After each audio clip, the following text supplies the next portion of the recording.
Okay, so ngayong araw na ito, nagpakita si former House Speaker but still current Congressman Martin Romualdez sa ICI. In-interview siya before and after he gave his testimony, but as we have all observed, syempre, ano lang siya, how do you call this? It was a closed door, and so kung ano man ang napag-usapan nila doon, we only have his word for it. Diba? So, para doon sa mga hindi nakapanood ng interview, pakinggan natin. Maikli lang to. This is only about 2 minutes. Okay? So, at titigil-tigil natin para magkomentaryo tayo. Para doon sa mga nanonood sa atin sa TikTok, kung gusto niyo ng video, you can watch us on YouTube or on Facebook. Okay? Ito po. Kamali ako. Ito yung mas maano. That was the interview before.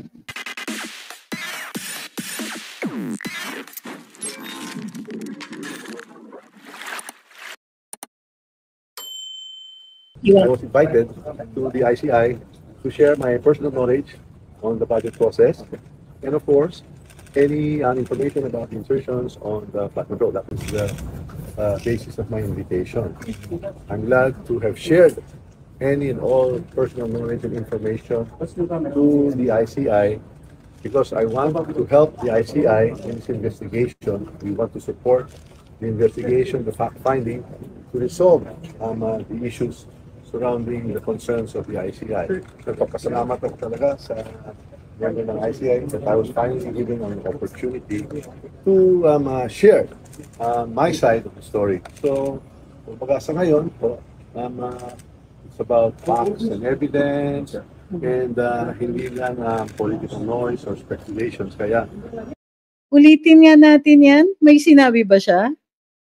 To the ICI, because I want to help the ICI in its investigation. We want to support the investigation, the fact-finding, to resolve the issues. So dito, all he's saying is that gusto niyang tumulong, kaya pumunta siya sa ICI. Pero ang dami niyang surrounding the concerns of the ICI. Nagpapasalamat ako talaga sa member ng ICI that I was finally given an opportunity. Nagpapasalamat siya na binigyan siya ng pagkakataon na magsabi daw ng kanyang panig. To share my side of the story. So, kumbaga sa ngayon po, it's about facts and evidence and hindi lang political noise or speculations. Kaya so, ang sinasabi niya, right now, it's about facts and evidence. Wala daw kasamang mga noise, wala daw kasamang mga speculation. Pansin nyo? This is a 2.5 minute video. Nakalampas na ang 1 minute. Wala pa rin siyang talagang sinasabi. The ICI commissioners were able to ask me many questions and I was able to answer it. So, sabi niya, yung mga commissioners daw ay nakapagtanong sa kanya ng maraming katanungan at nasagot naman daw niya.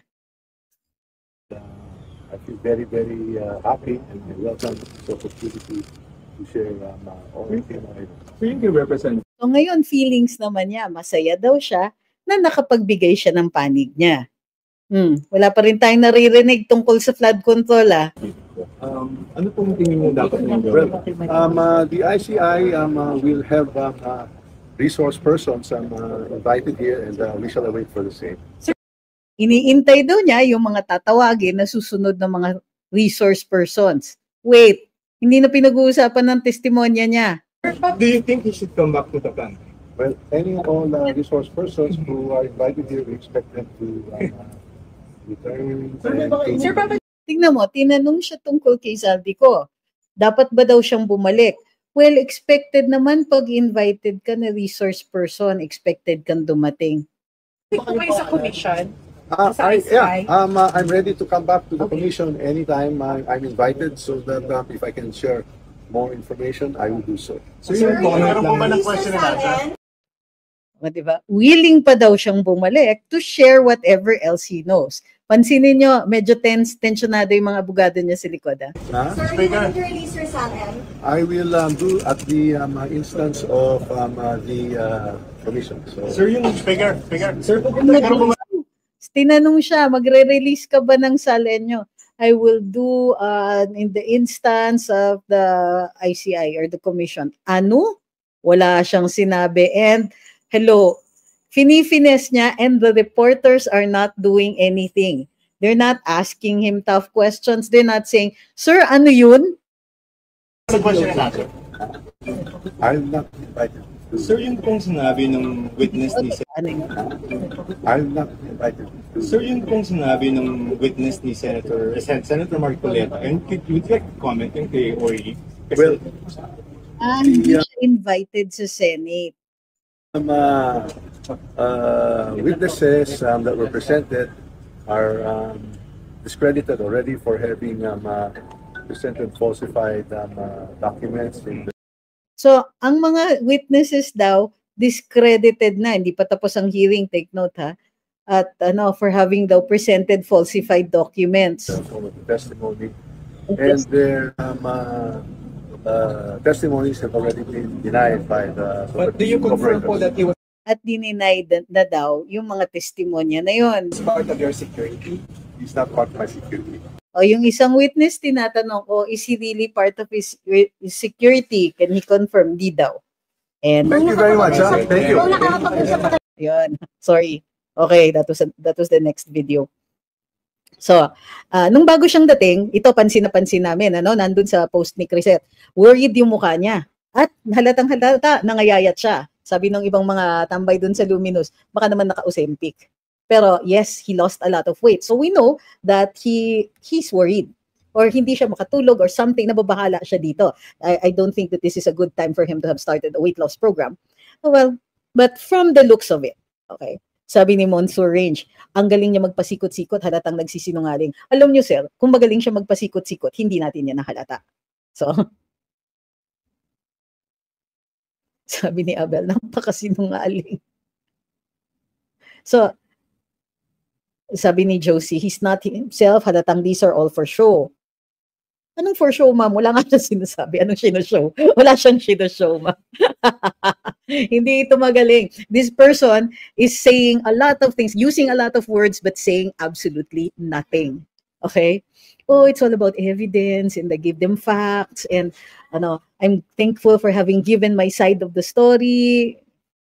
Ay, nako. Ooh, what's this? What? Mermaid Bakes has come up with a blue-colored vanilla cupcake. I am the guinea pig. Wala pang icing. Harap.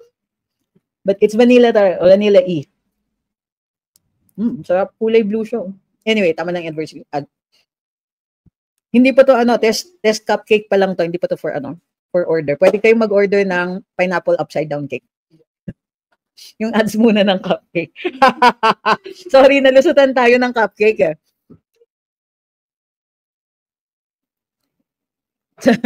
Pwede po rin ba mag-apply na guinea pig sa Mermaid Bakes? Actually, ma'am, tataba ka eh. So, warning lang po. Tataba talaga kayo. Kakatikim nitong mga to.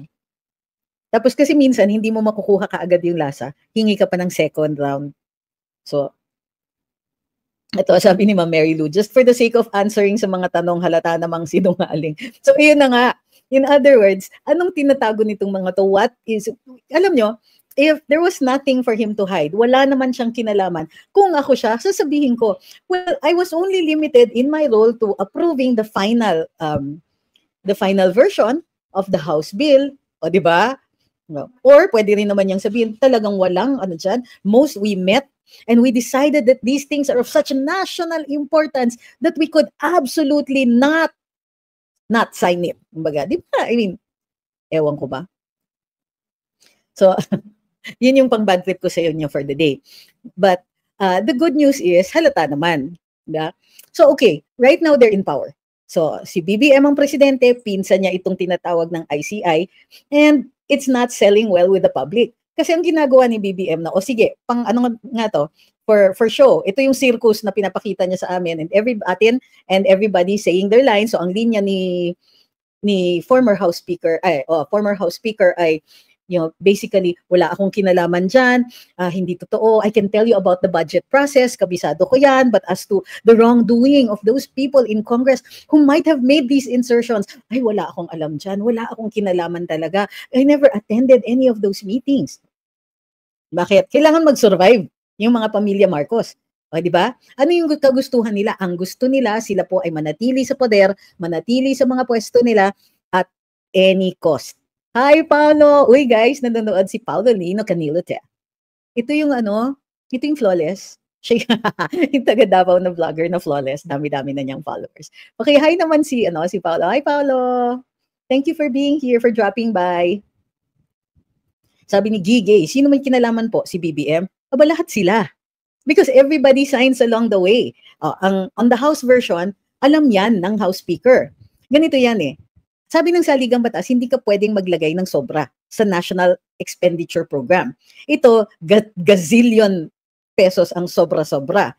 Now, I don't know of any recent Congress na hindi sumobra. Gayunpaman, usually yan, tinitipid talaga nila because it will depend kung magkano yung kinita ng gobyerno within the year. Ano yung kita, no? Magkano ang pondo within the year. So kung nakakolekta sila, maraming nagbayad ng income taxes at marami rin kasi ang, kumbaga, kumikita. Dahil maganda ang ekonomiya, kumikita tayong lahat, malaki ang tax base kasi yung mga nagnenegosyo, dumadami sila, then malaki yung budget natin.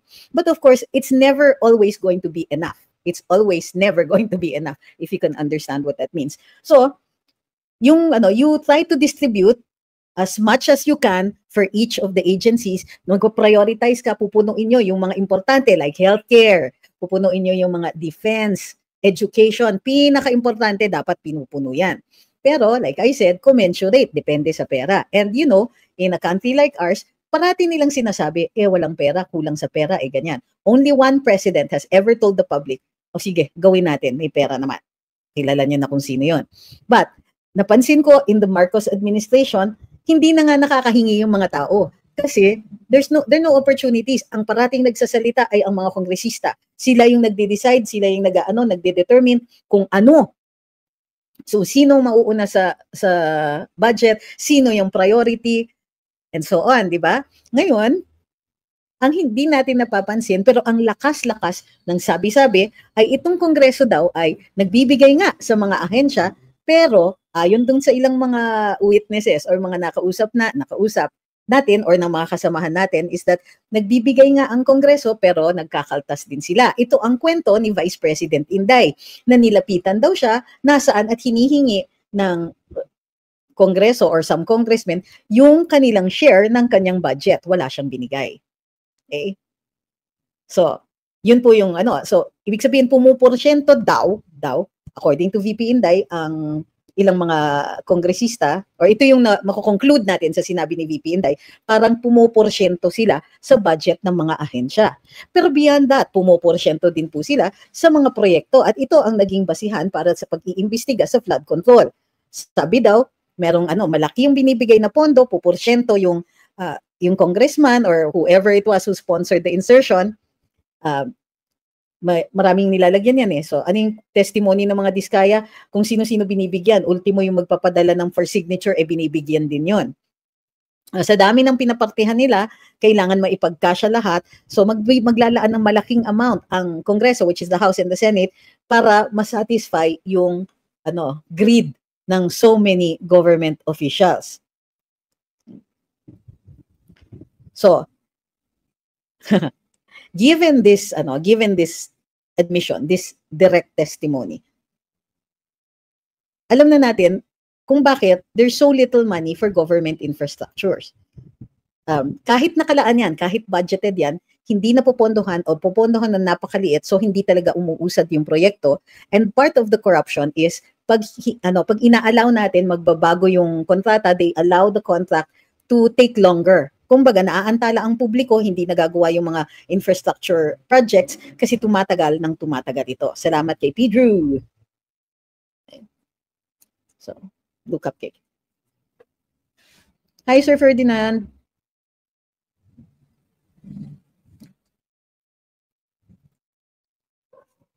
In fact, ang naririnig natin is maraming naiinis kay VP Inday nun kasi hindi siya nagbibigay. Kung ano yung budget ng DepEd, sa DepEd yun, ilalaan talaga sa proyekto, ilalaan talaga sa lahat. Kaya nagigil siguro yung bang mga kongresista sa kanya tungkol dun sa confidential funds kasi bakit ka nagbibigay ng maayos na budget?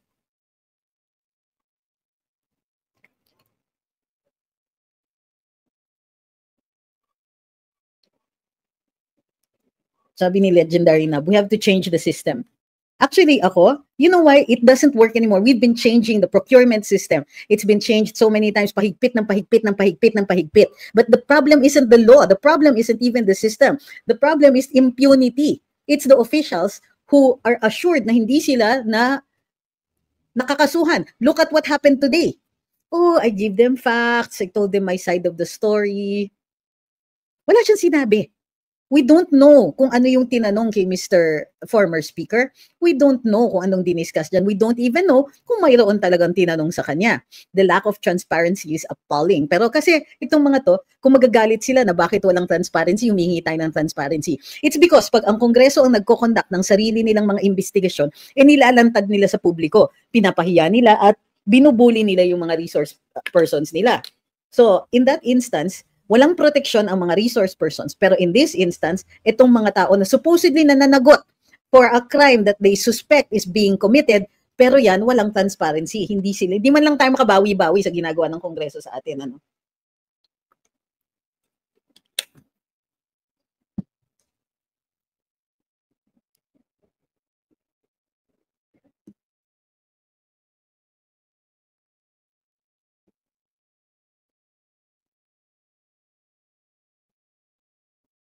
Sabi ni Sir Den, wala yan tanong, paglabas state witness na yan.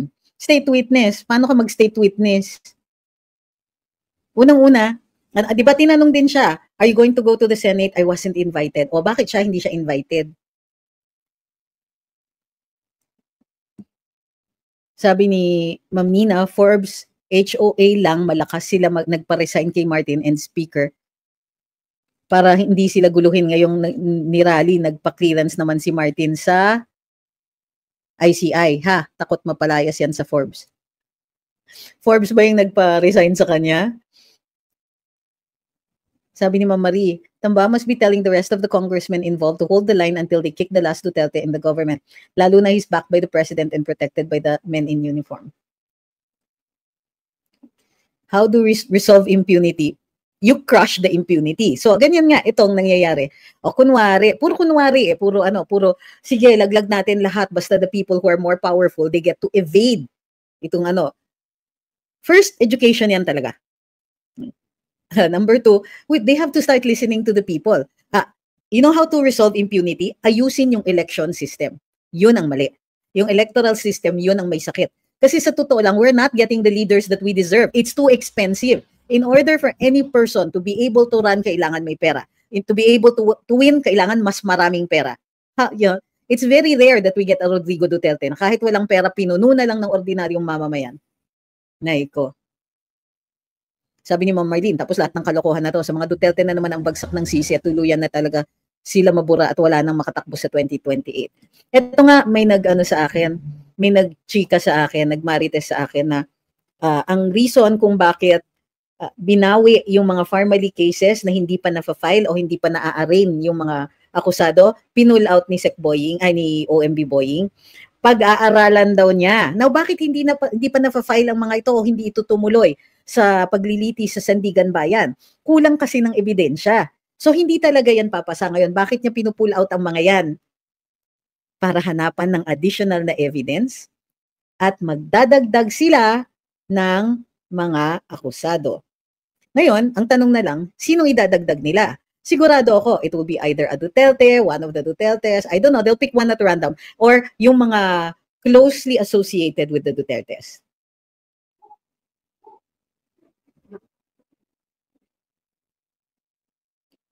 Sabi ni Bryke, I think po dapat mag-start na maalis si Mang George sa COMELEC pala desisyon kung sino mananalo. Alam niyo, naiintindihan ko talaga yan, yung sentimiento na yan. Siguro dapat hindi impeachable official ang COMELEC eh. Dapat yung nakakasuhan. Basta may basta may ebidensya.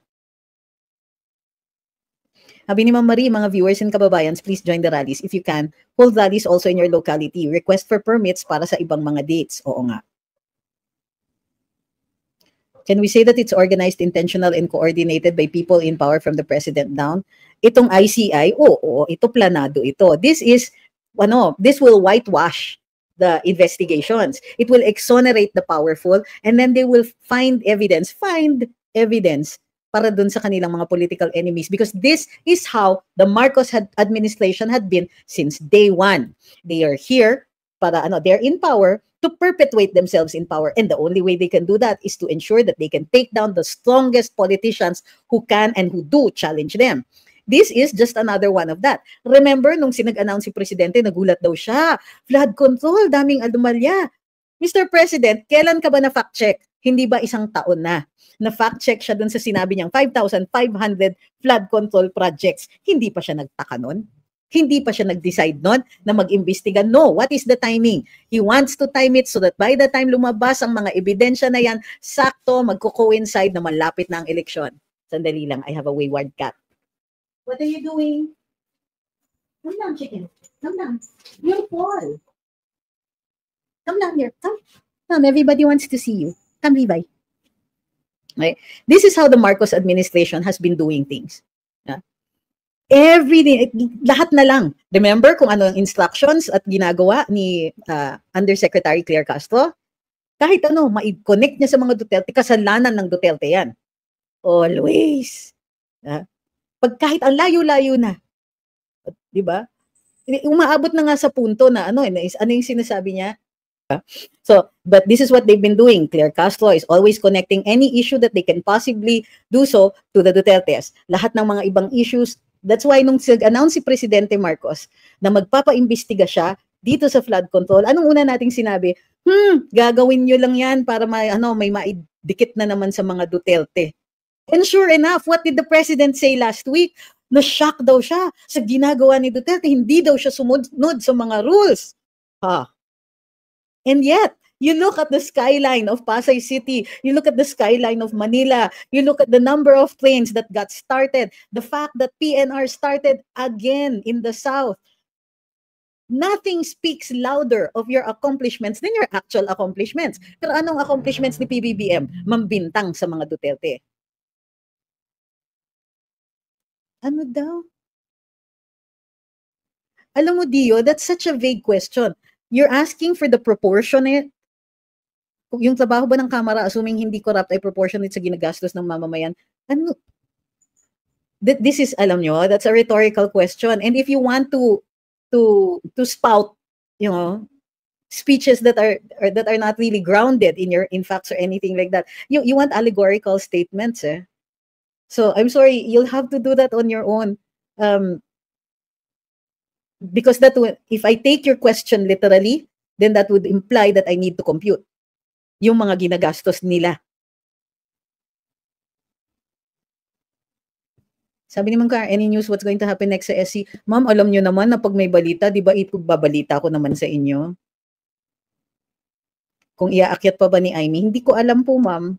Ang alam ko lang is that sana iakyat nila kasi malakas naman ang kaso nila. Hindi ko alam kung bakit walang ginagawa. Na inaanod nyo ako sa mga tanong. Some of your questions, ma'am, are rhetorical. Huwag nyo naman akong tanungan ng rhetorical question. Minsan yung iba joke eh. Sayang naman yung oras sa pagbasa.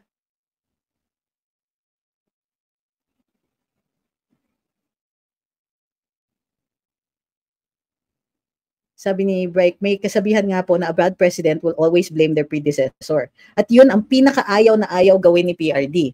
Ayaw niyang nagbibintang at hindi nga niya kinasuhan si Presidente Noynoy. Ito somebody else who did so on behalf of the Mama Sapano heirs.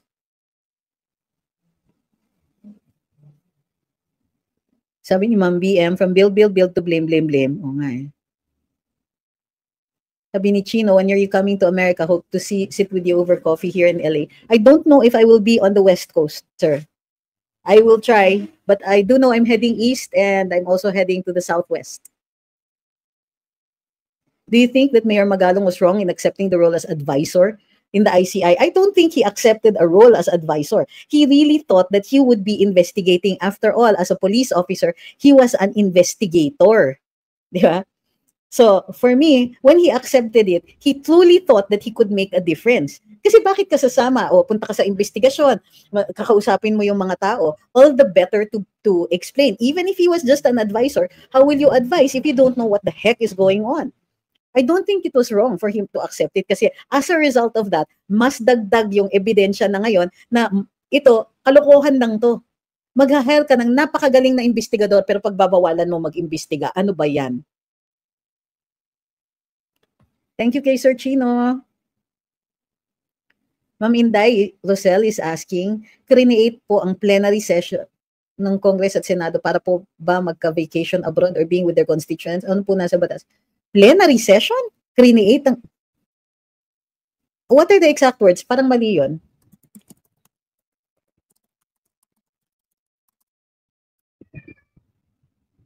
Hey. Hi, Beans.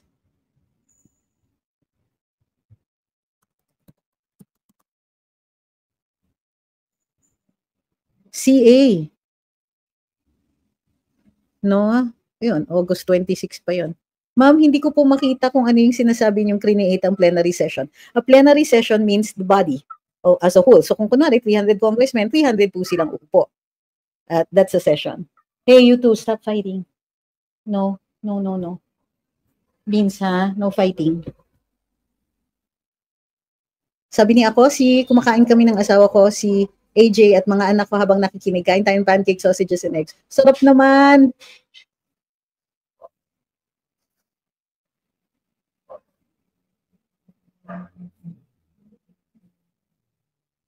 Sabi ni William, wasted opportunity itong admin na ito to build on the gains the previous admin made. Sayang, at least we learned something from giving second chances. Never again. Para sa akin, second chances are reserved for people who change, not for people who maintain, di ba, their corruption and their cruelty. Congress in recess, ang ibig niyong sabihin. Nag-recess yung dalawang, oo.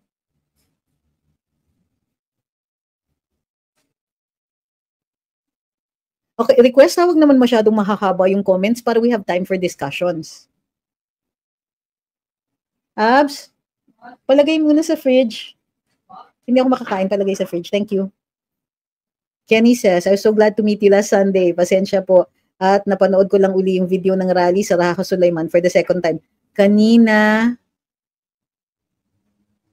At napansin ko hindi nyo pala matuloy yung speech nyo kasi patuloy kong bumubusina yung mga dumadaan. Left hand shaking, the not so clear steamer. Right hand simulating honking horn. Sakit ng kilikili ko afterwards.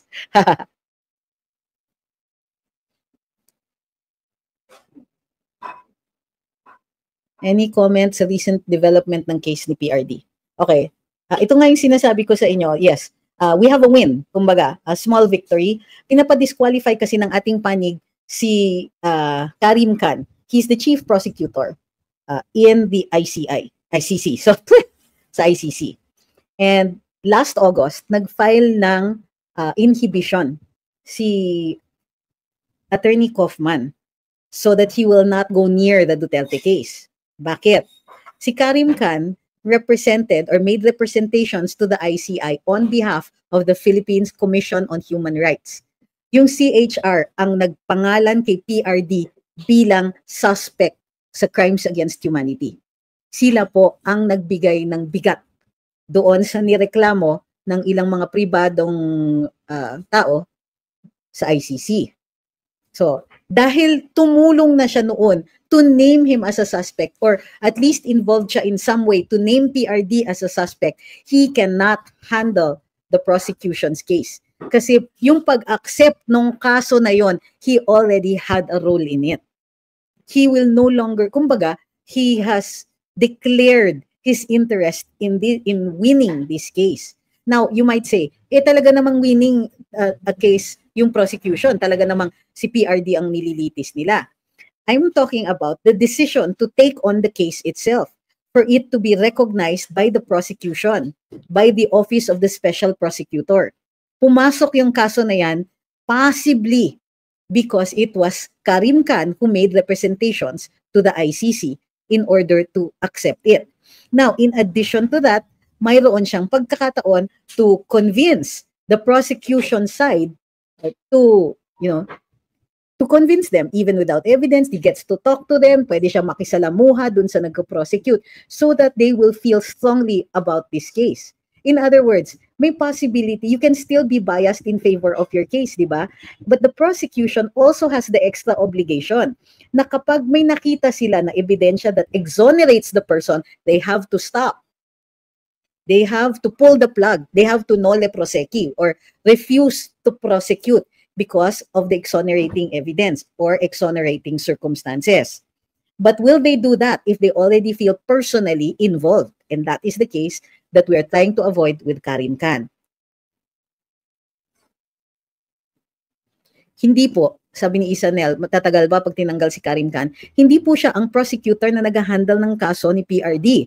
But he is being told basically to stay away from the Duterte case precisely because of his involvement with the CHR.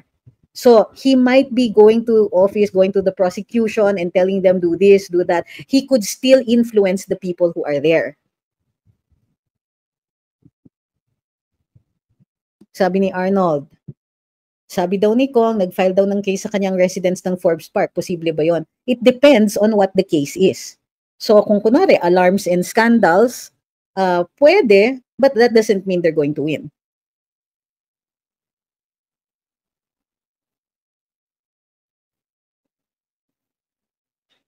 Sabi ni Eloa, mukhang laglagan na. Sinong naglalaglag kanina? Sabi ni Skylight, sana makiisa po kayo sa amin sa rally. Ha? Ako ba kausap nyo? Huwag na po natin antayin tanggalin si VP Sara na wala na po sa atin si PRD. Kahit konti lang pumunta sa rally, marami po tayo. Kaya po natin labanan sila. Sino kausap nyo? Ako ba?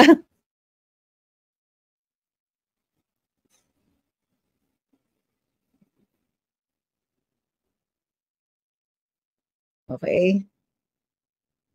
So, sabi ni Sir Den, si Remulla alam niya makakalabas si PRD, kaya naghahalongkat ng mga dating kaso like what happened last pandemic, issue about Pharmally inuungkat para pag-uwi may kaso na naman si PRD.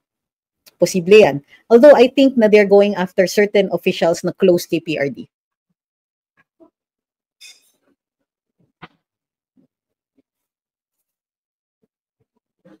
Okay. Sabi ni Eloa, I mean sa ICI, si Haring Crocs. Hindi eh. Masyadong mabait sila sa kanya. Sabi ni Donald, is there any chance that OMB Remulla will be impeached if Sara becomes president? I guess there's a chance at any time. Maliit na maliit lang yung chance under BBM. Sabi ni Awi, will his disqualification be a significant win for us? Does it mean that when he's officially off the case, we can expect a more fair prosecution?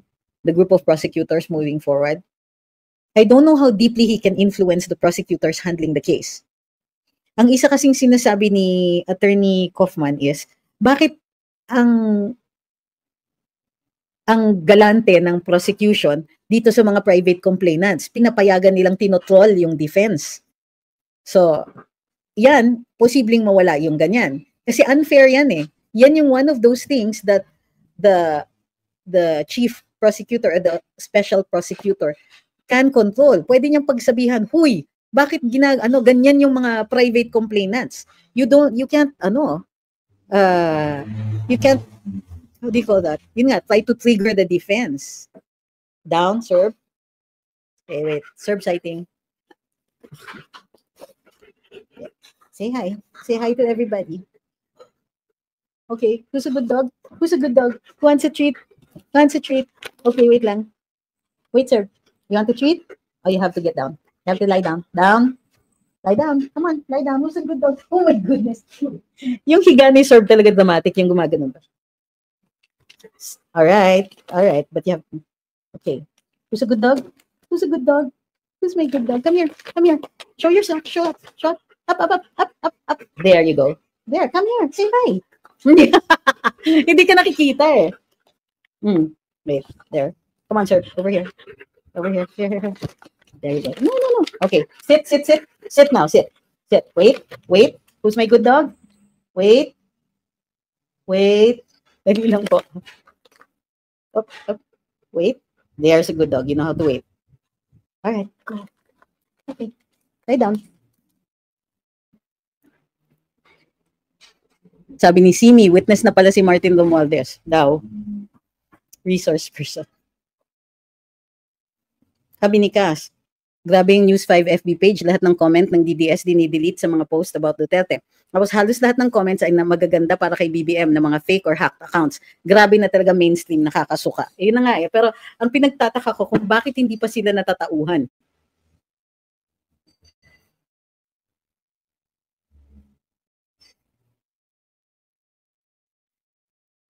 Sabi ni Tatay's Grind, the presence of Romualdez's and Marcos in Forbes paints a probable ugly stereotyping towards its residents. Tough call for the HOA.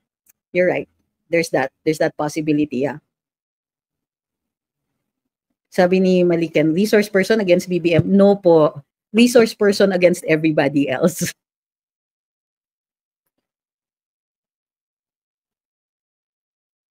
Sabi ni Erwin, kami attorney walang tweet na mermaid cupcake, mermaid bakes cupcake. Good subscriber naman kami. Guinea pig po ako. Ako yung taga-tikim.